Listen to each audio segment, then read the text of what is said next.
그가 찔림은 우리의 허물 때문이요 그가 상함은 우리의 죄악 때문이라. 그가 징계를 받음으로 우리는 평화를 누리고 그가 채찍에 맞음으로 우리는 나음을 받았도다. 우리는 다 양 같아서 그릇 행하여 각기 제 길로 갔거늘 여호와께서는 우리 모두의 죄악을 그에게 담당시키셨도다. 하나님은 영이시니 예배하는 자가 영과 진리로 예배할지니라. 아멘. 오늘 우리에게 주신 하나님 말씀은 누가복음 18장입니다. 누가복음 18장 1절에서 8절입니다. 예수께서 그들에게 항상 기도하고 낙심하지 말아야 할 것을 비유로 말씀하여 이르시되, 어떤 도시에 하나님을 두려워하지 않고 사람을 무시하는 한 재판장이 있는데, 그 도시에 한 과부가 있어 자주 그에게 가서 내 원수에 대한 내 원한을 풀어주소서 하되, 그가 얼마 동안 듣지 아니하다가 후에 속으로 생각하되, 내가 하나님을 두려워하지 않고 사람을 무시하나 이 과부가 나를 번거롭게 하니 내가 그 원한을 풀어주리라. 그렇지 않으면 늘 와서 나를 괴롭게 하리라 하였느니라. 주께서 또 이르시되, 불의한 재판장이 말한 것을 들으라. 하물며 하나님께서 그 밤낮 부르짖는 택하신 자들의 원한을 풀어주지 아니하시겠느냐? 그들에게 오래 참으시겠느냐? 내가 너에게 이르노니 속히 그 원한을 풀어주시리라.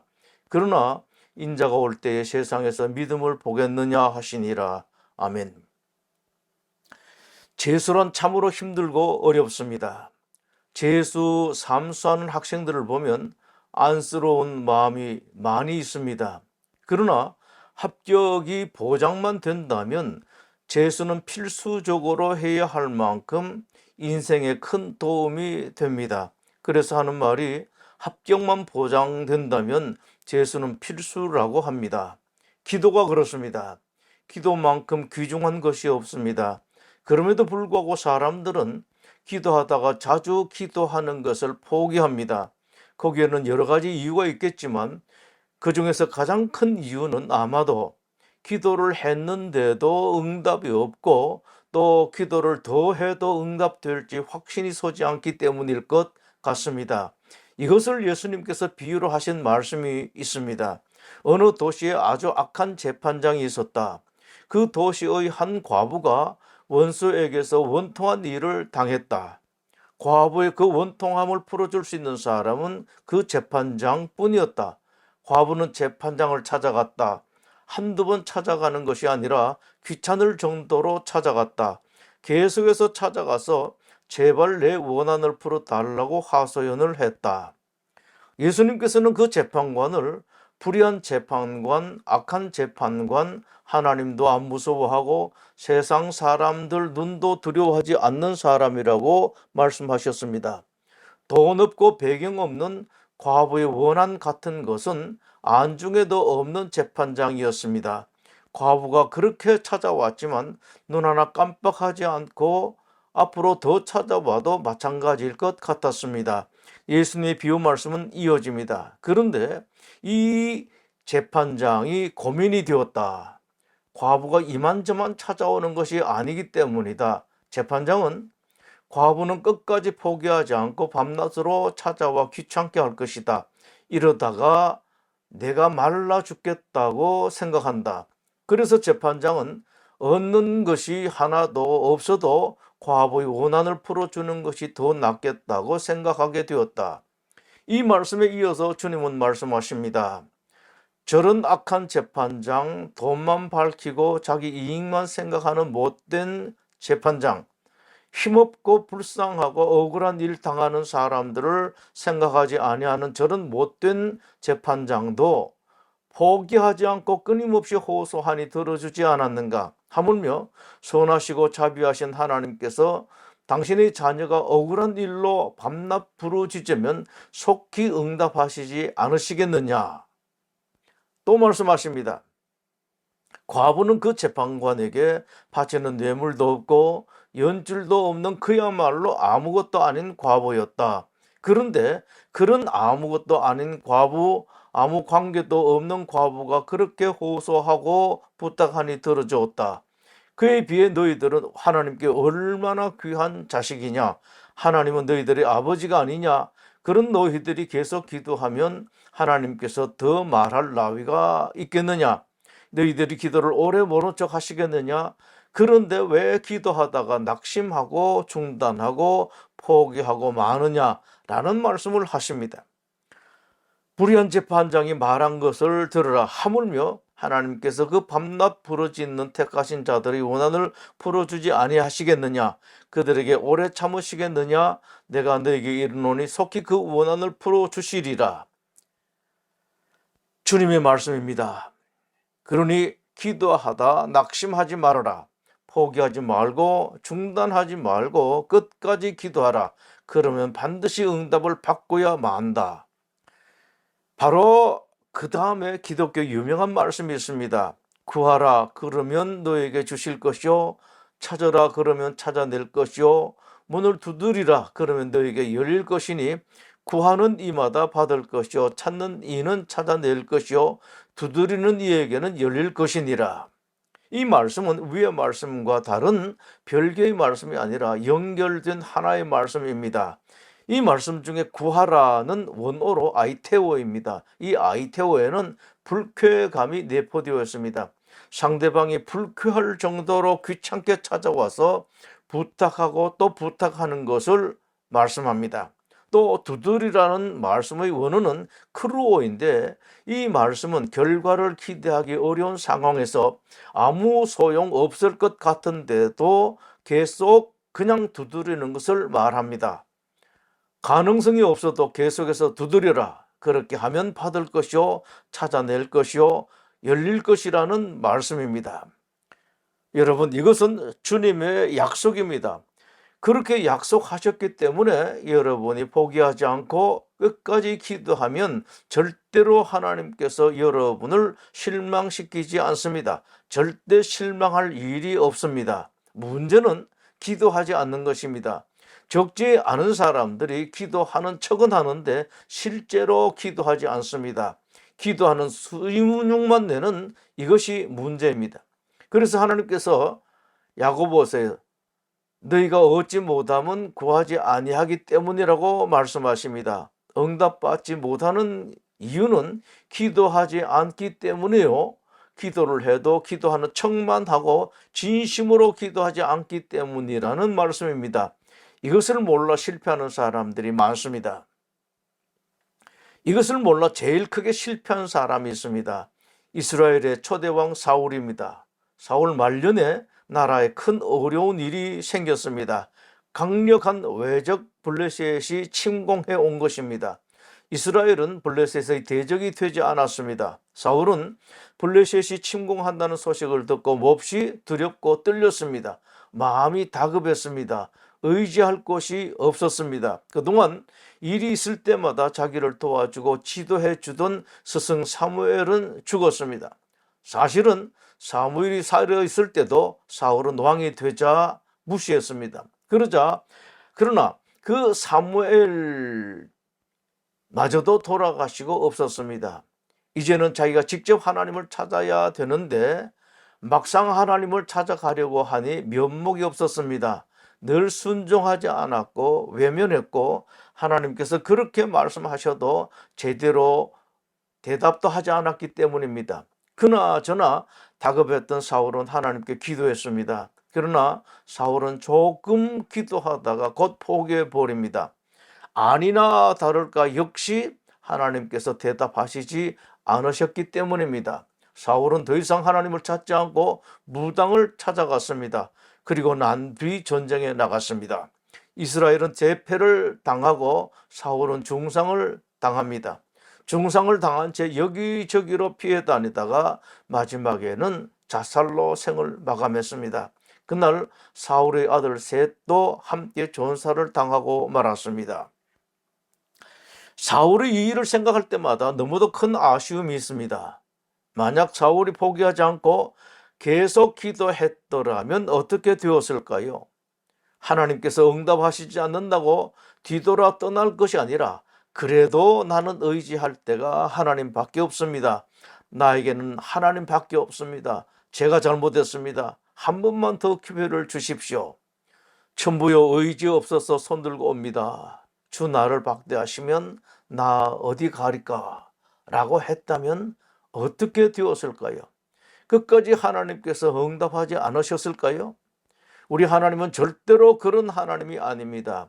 우리 하나님은 사랑의 하나님이고 자비의 하나님입니다. 하나님이 싫어서 떠난 사람도, 하나님을 뒤돌아선 사람도, 그렇게 불순종한 사람도 그러나 돌아오면 너무나도 좋아서 기뻐하시고 반겨주시는 하나님이십니다. 못된 아들이 있었습니다. 아버지가 아직 돌아가시지도 않았는데 아버지 돌아가시면 자기에게 줄 유산을 미리 달라고 했습니다. 얼마나 졸라댔겠습니까? 기어이 그 상속분을 받아 외국에 나가서 다 탕진했습니다. 돈이 다 떨어져 쫄쫄 굶었습니다. 돼지가 먹는 돼지 밥이라도 제대로 먹지 못할 정도였습니다. 견디다 못한 이 아들은 아버지 집에 가서 아들이 아니라 머슴으로라도 받아달라고 부탁해 보겠다고 생각하고 아버지 집을 찾아갔습니다. 아버지 집 저 멀리서 이 아들은 망설이고 있었습니다.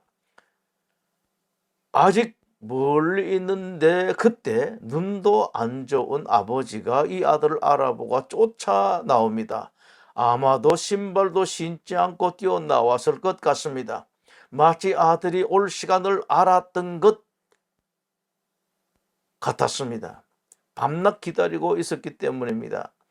아들 손을 잡고 입을 맞추었습니다. 잔치를 베풀고 집에서 제일 좋은 옷을 찾아 입힙니다. 반지를 끼워주고 깨끗한 신발도 신깁니다. 집에서 제일 좋은 송아지, 살진 송아지를 잡아다가 잔치를 벌입니다. 우리 하나님이 이런 아버지입니다. 아무리 못된 자식이라도 돌아오기만 하면 기쁘게 받아주시는 하나님, 아들이 부탁하면 부탁하지 않은 것까지도 챙겨주시는 하나님이십니다. 만약에 사울이 하나님을 계속 찾았더라면, 계속해서 하나님을 불렀더라면, 계속해서 기도했더라면 어떻게 되었을까요? 너무도 좋으셔서 부탁을 들어주는 것뿐만 아니라 큰 잔치를 베풀어 주셨을 것입니다. 그러나 사울은 하나님이 이런 하나님인 줄 몰랐습니다. 기도하는 모양만 되었고 이내 기도를 그만두고 말았습니다. 거기다가 또 하나님을 가슴을 아프게 했습니다. 무당을 찾아갔다가 결국 비참한 최후를 맞이하고 온 집안이 망하고 말았습니다. 하나님께서 예레미야 33장에서 말씀하십니다. 너는 내게 부르짖으라. 내가 내게 응답하겠고 내가 알지 못하는 크고 은밀한 일을 내게 보이리라. 부르짖으라 이 말씀에는 간절하게 구한다는 의미와 함께 계속해서 하나님을 찾는다는 의미가 강하게 있습니다. 계속해서 하나님을 바라보고 계속해서 구하라고 하십니다. 이 말씀에 이어서 대단한 말씀, 대단한 약속을 하십니다. 내가 이 성읍을 치료하며 고쳐 낫게 하고 평안과 진실이 풍성함을 그들에게 나타낼 것이며 내가 유다의 포로와 이스라엘의 포로를 돌아오게 하여 그들을 처음과 같이 세울 것이며 내가 그들을 내게 범한 그 모든 죄악에서 정하게 하며 그들이 내게 범하여 행한 모든 죄악을 사할 것이라.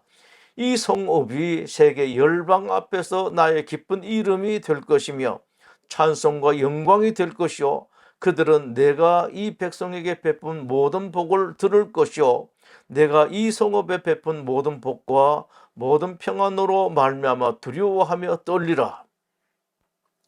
너희가 가리켜 말하기를 황폐하여 사람도 없고 짐승도 없다 하던 여기 곧 황폐하여 사람도 없고 주민도 없고 짐승도 없군 유다 성읍들과 예루살렘 거리에서 즐거워하는 소리, 기뻐하는 소리, 신랑의 소리, 신부의 소리와 및 만군의 여호와께 감사하라.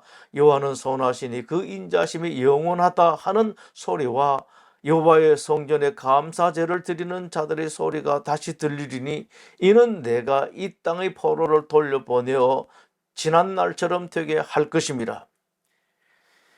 이 말씀을 하실 때 계속해서 하시는 말씀이었습니다. 여호와께서 이와 같이 말씀하시니라입니다. 즉, 나 하나님은 어떤 하나님인가? 나는 기도하라고 말만 하는 하나님이 아니라 응답을 하고 응답을 현실로 만드는 하나님이라고 말씀하십니다. 기도하고 부르짖으면 없는 것도 만들어서 응답하시는 하나님이라는 말씀입니다. 이것을 성취하시는 하나님이라고 말합니다. 기도하는 사람들이 꼭 기억해야 하는 소중한 말씀이 여기 있습니다. 우리 하나님이 어떤 하나님인지 바로 알고 기도하는 것입니다. 우리 하나님은 간절하게 기도하면 반드시 응답하시고 내가 상상도 하지 못한 한 번도 본 적이 없는 놀라운 일을 이루시는 하나님이다. 하나님은 가만히 앉아 계시기만 하는 관념적인 하나님이 아니라 일을 행하시는 하나님이고 필요하다면 우리를 위해서 창조하시기도 하고 없애기도 하고 새로 만들기도 하는 일을 하시는 하나님이라는 것을 알고 믿고 기도하는 것입니다. 이 믿음을 가지고 기도하십시오. 그냥 기도하는 것이 아니라 내가 믿는 하나님은 이런 하나님이라는 것을 알고 기도하십시오. 예수님께서 어느 날 산에 올라가셨다가 내려오시니 많은 사람들이 제자들을 둘러싸고 있었습니다. 한 사람이 예수님께 호소합니다. 선생님, 우리 아들을 제발 좀 살려주십시오. 간질병으로 수도 없이 물에 빠졌고 풀에 넘어져서 숯하게 되었습니다. 선생님, 제자들은 제 아들을 고치지 못했습니다. 예수님께서 그 아들을 고쳐주셨습니다.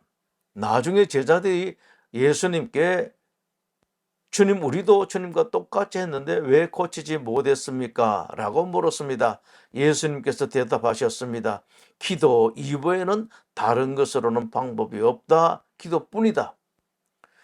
근데 여러분, 제자들이 간질병 걸린 아이를 데려왔을 때 기도하지 않았겠습니까? 아닙니다. 틀림없이 기도했을 것입니다. 이전에 주님이 하신 것을 기억하고 틀림없이 기도했을 것입니다. 그럼에도 제자들은 고치지 못했습니다. 왜 그랬을까요? 예수님께서 이것에 대한 이유를 한마디로 정확하게 짚어 말씀하십니다. 너희 믿음이 작은 까닭이니라. 믿음이 없는 것은 아닌데 그러나 그런 믿음은 믿음이 아니라는 말씀입니다. 믿음이 없지는 않지만 그런 믿음은 없는 믿음이나 마찬가지라고 말씀하십니다. 모양만 있는 기도, 모양만 있는 믿음은 믿음도 아니고 기도도 아닙니다. 이것은 오늘날에도 마찬가지입니다. 많은 사람이 나도 기도한다, 나에게도 믿음이 있다고 생각하는데 예수님이 눈으로 볼 때 기도도 아니고 믿음도 아닐 수가 있습니다. 그래서 하시는 말씀이 누가복음 18장 8절의 말씀입니다.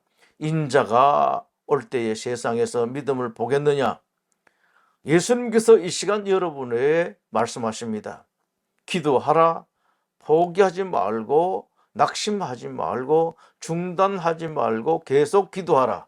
기도할 때 믿음을 가지고 기도하라. 반드시 하나님께서 응답하신다. 여러분이 그렇게 기도하면 응답하시는 정도가 아니라 크고 은밀한 일까지 보이신다고 말씀하십니다. 이것을 강하게 하시는 말씀이 마태복음 17장 20절의 말씀입니다. 만일 너희에게 믿음이 겨자씨 한 알만큼만 있어도 이 산을 명하여 여기서 저기로 옮겨지라 하면 옮겨질 것이요 또 너희가 못할 것이 없으니라. 믿음이 있기만 하면, 믿음을 가지고 기도를 하면 이런 일까지 생길 것이라는 말씀입니다. 이 말씀을 아멘으로 받으십시오. 주님은 이런 기도를 기다리십니다. 잘하는 기도가 아닙니다. 대단한 기도가 아닙니다. 믿음이 있는 기도, 믿음을 가지고 포기하지 아니하고 낙심하지 아니하고 좌절하지 아니하고 중단하지 아니하는 기도를 기다리십니다. 믿음이 있는 기도, 계속해서 하는 기도는 반드시 응답을 받습니다. 기도하겠습니다. 우리를 구원하기 위하여, 우리의 참된 행복, 최고의 행복을 위하여 우리 대신 십자가에 죽으신 우리 주님 예수 그리스도의 은혜와 인생과 역사의 주인이신 아버지 하나님의 지극하신 사랑하심과 성령님의 감동, 감화, 교통하시는 은사가 이 자리에 함께한 하나님의 모든 성도들과 그 가정들 위해 지금부터 영원토록 함께 하시옵기를 간절히 축원하옵나이다. 아멘.